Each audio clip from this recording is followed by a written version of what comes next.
Hello po, Pastor Lawrence. Magandang hapon po ulit. Hello. Hello, Kumusta? okay naman po, Pastor.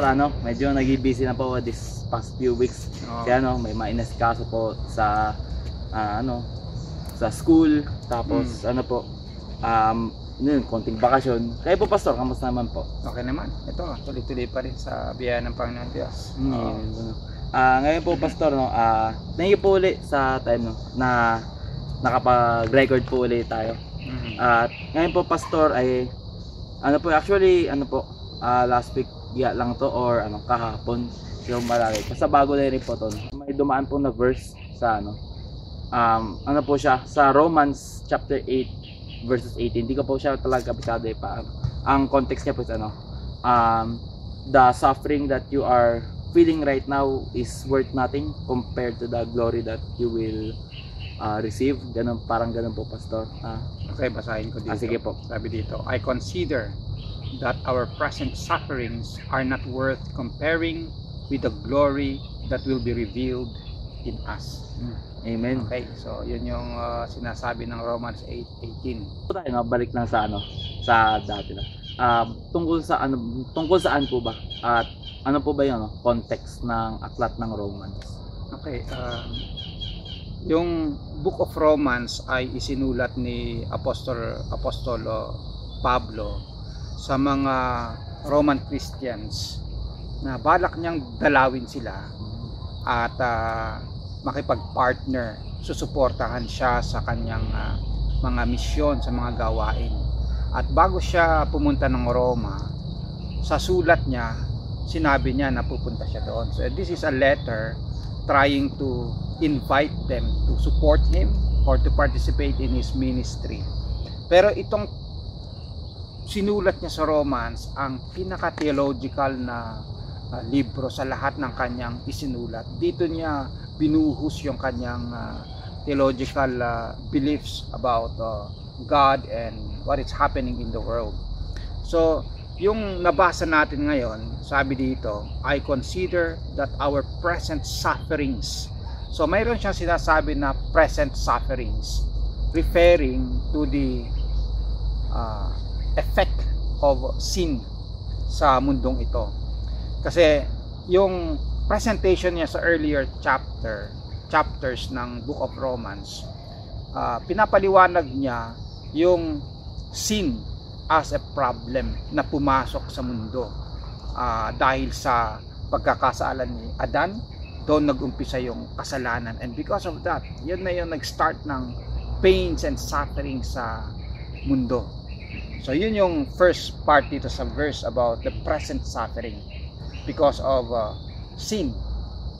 And then very interesting kasi sinabi niya dito, I consider that our present sufferings are not worth comparing with the glory that will be revealed in us. There is the future glory na ating inaasahan. Now, yung sin as a problem, ang presentation ngayon ni Paul, there is the salvation as solution. Okay. Ang solution dito, the just shall live by faith. Okay, na dahil sa pananampalataya, kahit sino ka man, Hudyo or Gentile, you can have this salvation because of the grace of God sa atin, at makakamtan natin ito through faith and not by works. And then dahil sa salvation na ito, we can look forward for this future na pagbalik ni Jesus Christ. There is this new heaven and new earth. Tingnan mo yung context dito sa verse 19 and then 20, sabi dito, for the creation was subjected to frustration not by its own choice. So yung context kasi, yung sin affected not only humanity but the whole creation. Kaya itong creation subjected to frustration. So nagko-cause din yan ng suffering, kaya yung mga calamities kasama yan, sa nagko-cause ng suffering because yung creation is affected. Pero sabi dito sa verse 20, but by the will of the one who subjected it, in hope that the creation itself will be liberated from its bondage to the decay and brought into the freedom and glory of the children of God. So itong creation, longing for its liberation. So may tinatawag tayong new heaven and new earth. Yun. When Jesus Christ will return back, itong imperfect na creation because of the fall, because of sin, magiging new heaven and new earth. Yun yung ating future na, let's say, inaasam. Yun yung hope natin. So, sabi dito ni Paul, we cannot compare yung future glory sa present suffering. So, meron siyang challenge dyan. Pero sinasabi niya, pansamantala lang yan yung present suffering sa mundong ito. Lahat nagsasuffer yan. Okay. Pero sa mga sumasampalataya kay Jesus Christ, there is hope. Meron tayong eternal glory na hindi maiko-compare sa present na suffering natin. Ano man sitwasyon natin ngayon, minsan may mga pains, minsan umiiyak tayo. Pero pansamantala lang yan. Nakaka-touch rin po kasi yung yung message nung verse na yun. Matanong ko lang po pala, Pastor, yung Romans po ba yun? Na-curious na po kayo, yun po ba yung mga yung mga tao na nasa Rome? Oo, at that time, yung city of Rome. Pero dahil yung pinaka-capital at that time. At may tinatawag na Roman Empire na sinakop nila kahit yung at that time, Palestine. Yung Israel sinakop nila, yung time ni Jesus Christ. So, time ni Paul, yun yung sinakop ng Roman Empire. Pinaka-city nila, pinaka-capital nila is yung Rome. So, meron ng church doon na gustong dalawin ni Apostle Paul. At sinulat niya yung book of Romans. So, parang sinasabi niya, ano man yung pains and suffering ninyo dyan, pansamantala. Okay. Darating yung time na mababago. We will have the new heaven and new earth. At balik ni Jesus. Na-curious na rin po, lang yun, parang history lesson lang, Pastor.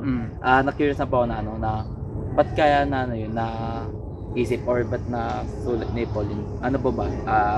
Nasa kalagitnaan po ba ng digmaan yung Roman Empire? Kaya may tinatawag silang Pax Romana at that time, yung Roman peace, relatively peaceful ang sabi ng Rome, kasi kinongkor na nila yung maraming bansa, wala nang away-away, mga away-away doon, pero actually yung style ng Rome sa pagsusulat ni Josephus, mga brutal yung mga soldiers. Na Josephus isang Jewish historian na sinulat niya ang mga pangyayari noon, kung gaano nagsuffer yung maraming tao dahil sa brutality ng Rome. Kunting suspect lang na sila ay magre-rebelde, talagang sinusubdue na sila, talagang pinupuntahan na ng mga sundalo para pagpapatayin yung maraming tao. Actually, kahit yung crucifixion, sila yung gumawa nun very brutal yung paano patayin yung isang criminal through crucifixion. At kasama yan si Jesus Christ kung paano siya namatay. It's a brutality of Rome, pero in the providence of God, ito yung way na tayo ay naligtas dahil Jesus Christ paid our sin on the cross. So lastly po, Pastor, gusto ko lang po mangingin ng advice and tips, kasi sabi sa verse the suffering that you are enduring right now is worth nothing compared to the glory that you will encounter. Ano po Pastor, yung ma-advise nyo sa mga Christians or non-Christians na sabihin natin po, Pastor, na nadadown or nanghihina ng loob, Pastor? Okay, magandang katanungan yan. At kung titingnan natin yung sinulat ni Pablo, the fact na sinabi niya yon, yung suffering, it means na yun yung context nila. Kahit sabihin mo relatively Roman peace, pero sa New Testament, Christians are persecuted. So meron talagang pain and suffering. Hindi lang isang klase yung suffering na meron. Meron din yung iba nagsasuffer in other aspects of their lives, ano? Kung titingnan natin yung principle of suffering, hindi lang noon hanggang ngayon tuloy-tuloy Kasi nga ito yung ang result ng sin. Kaya nag-spread out yung suffering sa mundo. Ang sabi ni Paul, be patient sa suffering na. Huwag kang tumingin dyan. Tumingin ka sa future glory na meron tayong hope. Okay, sa mga nadad-down, meron pang future. Meron pang future hope. Our God is a God of hope. Okay, yun yung maganda sa ating Panginoong Diyos. Binibigyan tayo ng hope. Hindi yan yung end of the world. Okay, meron pang mas magandang future. Kung babalikan natin yung nangyari sa Old Testament sa Jeremiah, ganun din yung sabi ng Jeremiah prophet sa mga Israelites at that time na they were on exile and pain and suffering. Sabi niya, for I know the plans I have for you, declares the Lord. Plans to prosper you and not to harm you. Plans to give you hope and a future. So, meron tayong hope as Christians. Pero, habang tayo ay nabubuhay pa, ang challenge ni Paul is service as a response. Okay, tingnan mo yung outline ng Romans ganito. Sin as a problem. And then salvation as solution. And then service as response. Pagdating ng Romans 12, sabi niya doon, sa Romans 1, offer your bodies as living sacrifice sa Panginoong Diyos. Ang challenge niya is acceptable service dapat yung ating ginagawa and worship sa Panginoong Diyos. So, habang tayo ay nabubuhay, maglingkod tayo sa Panginoon. Dahil tayo na nakaranas ng kanyang pagmamahal, ng kaligtasan, ang response natin is service, maglingkod sa kanya habang tayo ay nabubuhay. At yun yung isa sa purposes ng ating buhay, to serve the Lord. Ayun at ngayon wala na rin po okay na po pastor at bago po i-end yung video may mga nababasa rin po kasi ako sa YouTube na if you are feeling down nanghinaan ng loob, always remember it's just a bad day, not a bad life. At yun lang po Pastor Lawrence, maraming salamat po ulit sa time. Thank you po.